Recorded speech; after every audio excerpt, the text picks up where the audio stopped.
Okay,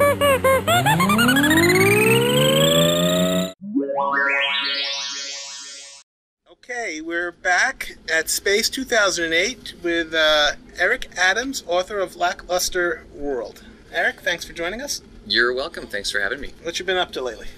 A lot of things, really. I've the biggest news is that today I'm releasing Lackluster World number 5. And it did take a year and a half to do it. And for those of you that are watching this video, you can see the cover right here with the cute picture of the cat on the cover. It's my favorite issue so far. It's larger than some of the past issues. I think it's a big step up in the artwork and the writing, and just overall, it's been my favorite story from the beginning, because these things have been written for years now, and I'm just, I get to the point where I finally draw them. And I've been looking forward to this one for a long time, and I think it's going to be my favorite till the end. This is like the secret origin of Fahrenheit's cat kind of thing? Yeah, well, I'll give you the kind of... Well, we got this is a spoiler-free episode, though, so... All right. Well, it's like the first page. So it's not really much of a spoiler. No, this is kind of this whole book's pretty much a flashback before all the events that are happening now in the book. This is where the main character Fahrenheit first meets his cat, and it reminds him of something from his past, which is what the book really is. It's him during his childhood with his brother and sister, and we kind of get this story as to why Fahrenheit wants to pick up this cat he finds in the alley, and at the same time it gives us all the backstory of those 3 siblings, and kind of does some explaining as to why they are who they are today. Explaining the dysfunctionality. Yeah. But I've been writing a lot, and I don't really have anything finished, but I'm going to be doing some more writing and not illustrating in the future. I'm writing 4 projects right now. Not that I have big contracts lined up with anybody, but I've got an artist attached to one, maybe an artist attached to another, and I'm looking for artists for the other 2, although I think I'll be doing one of those. But I've been keeping busy. And I'm going to jump right into doing Lackluster World 6 and 7 next. And 6 and 7 conclude the story? That's right. This will be 7 issues altogether. And I'm going to do 6 and 7 together. And I might even print them together and release them only a month or 2 apart, because there's a big cliffhanger between the 2.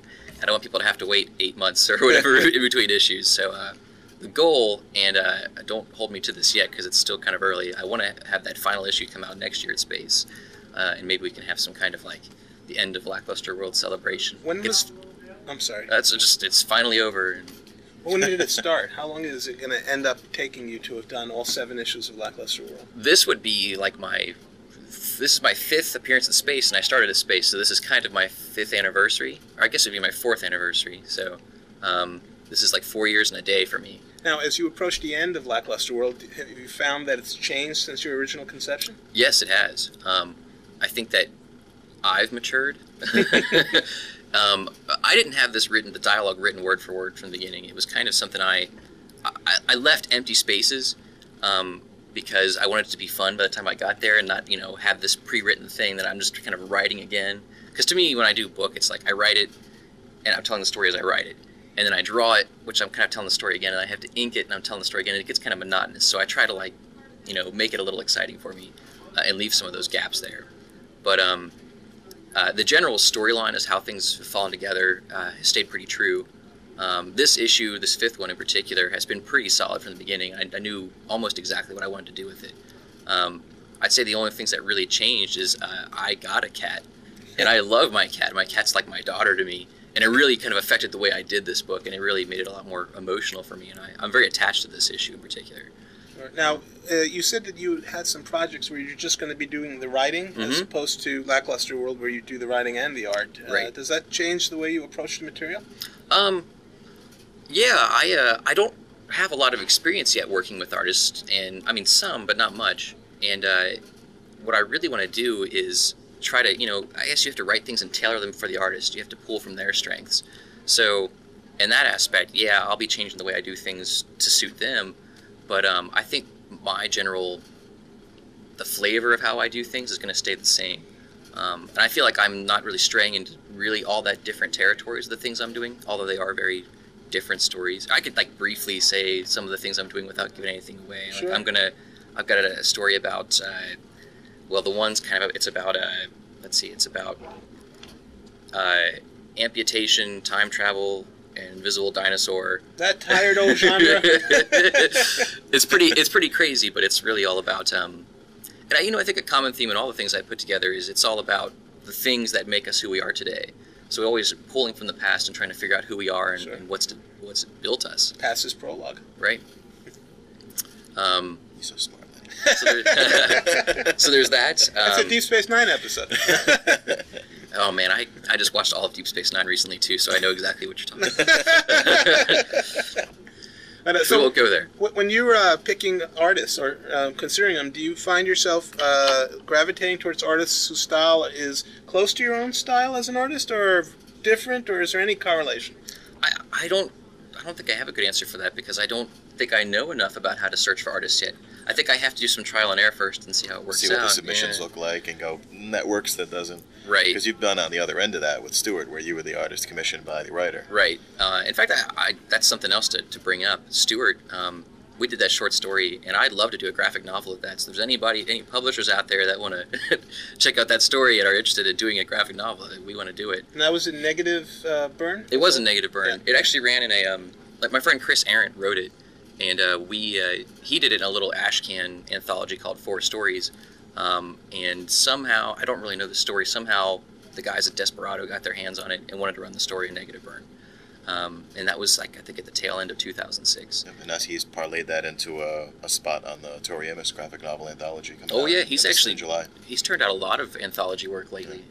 He was in I think 24/7 Volume 2, and he's done a lot of stuff. Okay. In terms of web presence, you still have the same place that people want to find your work? Yeah, I do. Lacklusterworld.com. That's good enough. I don't need to give any of my other web stuff. You can find everything you need there. You just Google me, Okay. Eric Adams. But I sell everything on there. There's previews of every issue. Stuff for the 5th book's there. Buy it, please.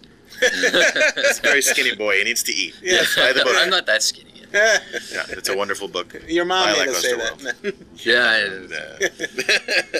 So what do you guys think about Lackluster World? I like Give it it a some lot. praise. Yeah. It's the only reason I come to space, Yes. because it comes out once a year at space. I believe it. It makes me laugh, it makes me cry, and I anticipate every action. It's terrific. It's Oh, good. Is that And the landing out pile too of quick? dead Jesuses in issue number 3 definitely plays to that. Oh, Actually, yeah. how would this? I think it'd be Dead G's Eye. Dead G's Eye. Yeah. Yeah. Yeah, plus I do more graffiti now. Yeah. But I have not thrown a TV through a window yet. Mm. But I'm working up to that. Yes, you're a ticking time bomb, my friend. I haven't taken, but I have 2 cats, Okay. so I'm ahead of you on that department. Mm. Actually, how have the sales been? Pretty good. I was with Diamond initially in the first 3 issues, went through previews, and they didn't sell so great through Diamond, and of course they need a big cut for everything, and they were making money and I wasn't making money, and really it was kind of a blessing in disguise that they cut me off, because everybody that was buying it through them started buying it directly from me, which really boosted by the money I was making. Yeah. Once at that point, and it's just kind of coincidental, issue 4 didn't come out for maybe a year and a half later, and it was just a series of circumstances personally that just it didn't get done. And when it did, I mean, at this point, sales have been kind of on par with all the previous issues. And with 5 coming out today, I can't say it yet, but it's been selling pretty heavily, I guess, today. Great. But time will tell. I've got a lot of pre-orders in already. I'll start shipping those tomorrow. Tomorrow being Monday. And That's day after tomorrow, but that's okay. oh, you're right. Yeah. I'm too tired for this one. But yeah, sales are good, and like I said, I even sell T-shirts, and I sell a lot of those too. And everybody tells me that don't do T-shirts, but I disagree. I do fine with them. Okay. Well, we appreciate you coming out here and talking to us, and we look forward to seeing the conclusion of Lackluster World and what else you got down the line. Thanks. Okay, great. Thanks a lot.